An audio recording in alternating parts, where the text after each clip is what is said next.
jewe ntaye yanje no kuvuga maze indwi zitatu nsengera kuri eglise nahora nsengana nayo ndayumva kuri radio mu nyuma ndavuga ati jewe reka ngende ndondera aho hantu ko bampaye adresse ngende ndahagere nsenga Imana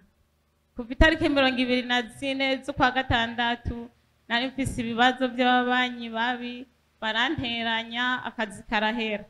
ndaguma ngaho mu marira menshi muga nkasengera ku radio niko kuza ngaha rero mwizi ndwi zitatu ndabona ari umukozi w'Imana aransengera kuva sengeye ubu narose akandi kazi nukuvuga maze kuronka akandi kazi mwiyindwi mvuye ngaha ku wa gatatu ku wa kane aciye numva telefone isonye umuntu ambaza urafise passport oya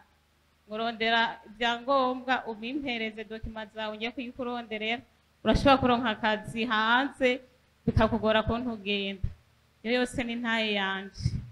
nukuvuga mu nyuma ababanyi babi nari mfise banteranya babona ubuzima burabandanije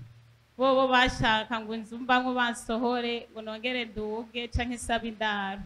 mugubu barabonye ko ubuzima bwabandanije kuvanza ngaha ubu basigaye bavuga ngo sigaye mfise umupfumu warenze abapfumu bose ngo kuva ngiye gusengera mu Carama ngo simba ngiye gusenga ngo naraharose umupfumu mushasha iyo ni ntaye yanje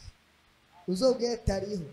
mukomere amashimana rero abakozi b'Imana bose amen abambaye hafi n'abasengera ku radio babandanye bakore